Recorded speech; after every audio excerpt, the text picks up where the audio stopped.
नाज़रीन नवां खे अहम ख़बर ॾींदा हलूं त आपाशी खाते पीटीआई अॻवान अली पलह ऐं संदसि भाउ शकील पलह ते पाणी चोरी जो केस दाख़िल करण लाइ टंडो अलहयार पुलिस खे ख़त लिखी छॾियो। आपाशी खाते नसीरवाह टंडो अलहयार सब डिवीज़न जे एसटीओ ए सेक्शन पुलिस खे ख़त लिखियो आहे। ॼाणायल ख़त में पीटीआई टंडो अलहयार जे ज़िले सदर अली पलह ऐं संदसि भाउ शकील पलह ते पाणी चोरी जो केस दाख़िल करण जी सिफ़ारिश कई वई आहे। आपाशी खाते अली पलह ते नागनाह शाख जे वाटर कोरस बियार ते पाणी चोरी जो इल्ज़ाम हयो आहे। हुन पीटीआई अॻवान अली पलह चयो आहे त सूबाई वज़ीर सुहेल अनवर सियाल जे चवण ते एफआईआर लाइ ख़त लिखियो आहे। हुन जो त मूं ते केस दाख़िल करण लाइ पुलिस ते दबाव आहे। नाज़रीन नवां खे हिकु भेरो ॿियो ॿुधाईंदा हलूं त आपाशी खाते पीटीआई अॻवान अली पलह ऐं संदसि भाउ शकील पलह ते पाणी चोरी जो केस दाख़िल करण लाइ टंडो अलहयार पुलिस खे ख़त लिखियो आहे।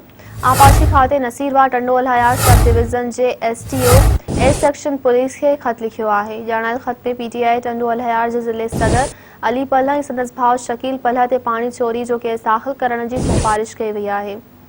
आपाशी खाते अली पलह ते नागनाह शाख जे वाटर कोरस बीआर ते पाणी चोरी जो इल्ज़ाम हयो आहे। होॾां पीटीआई अॻवान अली पलह चयो आहे त सूबाई वज़ीर सुहेल अनवर सियाल जे चवण ते एफआईआर लाइ ख़त लिखियो आहे।